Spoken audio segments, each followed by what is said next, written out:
Stand up on her back. I heard her stand up, and she scares me. Yeah, if I see that, I know it'd scare me. Yeah, come on in. All right. And it is.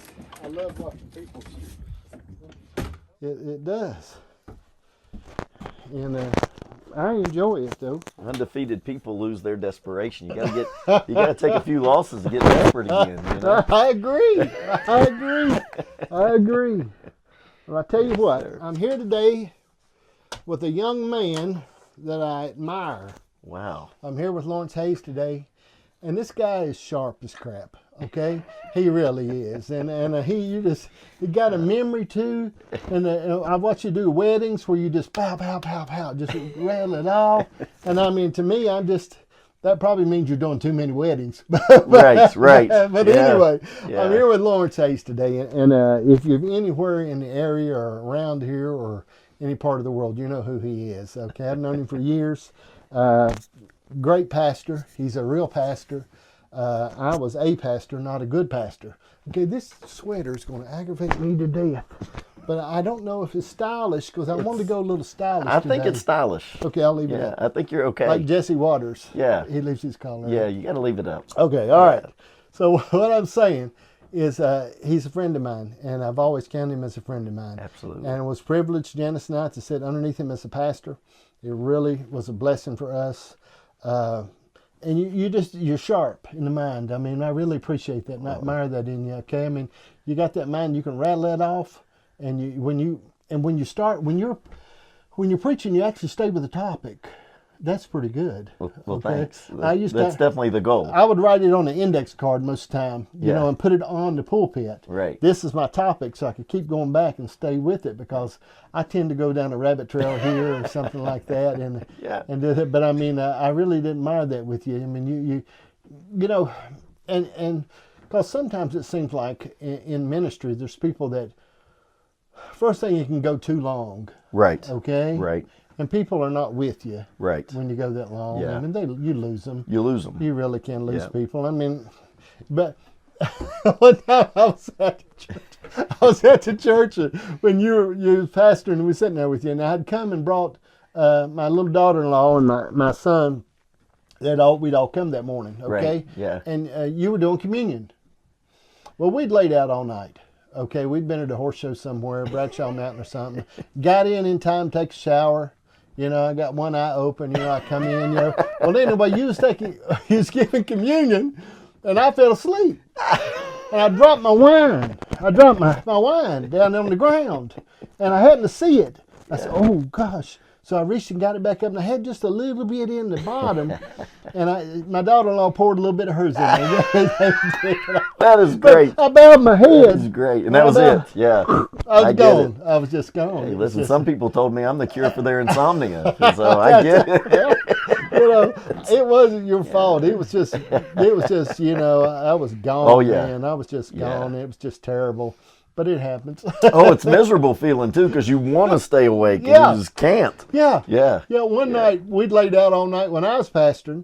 We'd laid out all night at a horse show, and they, you know, and which probably was a sin, but we laid out all night anyway. And we was there, and my little old son Colson was running the sound, and my other daughter was running the camera in the back. Yeah. Well, all of a sudden, you know, I had two big monitors in the back of the church that I could see all the time, so I could tell where they were pointing the camera. Right. But all of a sudden, I seen the camera going up, and I looked, and she was asleep. And she was at the back running the camera, and she hadn't pushed it down. And I looked over at my son, and his mouth was open. He was running the sound, had his hand on the soundboard, got sound asleep. She's gone there. I said, well, you know, they got to rest in the Lord. They were poor little babies. Yes. I punished them. But those are great memories, right? Oh, yes, sir. I mean, it's those kind of things, those kind of curveballs that make it. You just talk about a wedding. One time I did a wedding, and it was at a Donald Trump golf course. And I mean, it was near Charlotte. Yeah. They had drones. I mean, this thing was well-to-do. Yeah. And so they gave me the notes that they wanted me to say, which was unusual for me because I normally go with my own thing. Right. And so at the end of their notes, they didn't have Mr. and Mrs. You know, I pronounce you Mr. and Mrs. Right. I knew her really well, but I didn't know him that well. Okay. So I didn't know his last name. So here they are. They got a drone over me. They got microphones on me. And I go, I'd like to introduce for the first time in public Mr. And as soon as I said Mrs., I was like, I don't know his last name. And if I whisper, it's going to pick it up. Right. So I went, my man, as pretty as she looks, you should introduce y'all. You turn around and introduce. And he took the mic and he introduced, and everybody was like, but it was just because I was a deer in the headlights, man. I'm just glad God gave me something that quick. But, but somebody comes, I've never seen a wedding like that before. It's like, me neither. So, yeah, those kind of things are great memories, right? Yeah. You know, I almost killed a lady one time at a baptism. I was baptizing her. Yeah. The water was cold, so cold when I was standing there, I could feel nothing. Right. From the waist down, I was completely paralyzed. Right. But I figured, I was doing it. Well, anyway, she hadn't been out of the hospital long. She had heart surgery, and she wanted to be baptized because she thought she's going to die. Yeah. Anyway, so when I baptized her and brought her back up, she couldn't breathe. And she said, I can't breathe. And I said, no, you're okay. But my mind said, she's going to die. Yeah. And I was saying to her, no, hold on, you're okay. But the whole time I'm thinking, I have killed this woman. Right here, but at least she's ready to go. Okay? I mean, it's a whole different, leave it in the water, ain't it? My buddy Steve Jones baptized a lady one time, and she just got out of the hospital, and they put her on a piece of styrofoam. Yeah. And pushed her. When we did, it flipped over. And I almost drowned her. My gosh. It's a dangerous time. Right. It's a ministry's a dangerous time. Yeah, it is. But it's so fun at the same time too, if you let it. I think some people take it too serious. Not saying that you're not supposed to, but you got to take those things that come every now and then. And enjoy. Yeah. I had and we're probably talking about stuff people don't. But anyway, there was a man by the name of Jack Long. He was a TV preacher for years. And he was from up in Charleston. He was on WBBA and Oak Hill and all that for a long time. I loved him. He just was my buddy. Yeah. But we went to Mexico together. And we were in Mexico. We were down there for a while. And Jack had a rough life growing up. But he was in a foster home, almost like an orphanage. And a guy got shot while he was in there. A little boy got killed. And he gets telling that story.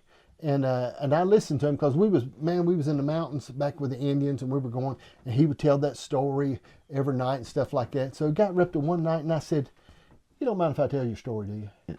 He said, no, go ahead. I said, I believe I can do it better than you. Okay? So I got to tell him the story about the orphanage and stuff. Yeah. And I can do what I want. Old as I am, who cares? So, I got to tell him the story. He was sitting on front row. He just cried. Yeah. He cried. He said, I'm telling you, I'll never tell it again. You can have that story. No, he just signed it over to you. He just cried. I got it. He said, I've never heard it so beautiful. Well, I tell a lot of stuff because I can. Right. I just figure I can. You know what I mean? Absolutely. Talk about stuff. Yeah. I don't know. I enjoy my life, and I enjoy people. Oh. I think it's important, don't you? Well, somebody asked me one time, how do you love a God you can't see? Mm-hmm. And I said, that's easy. You love his children that you can. Exactly.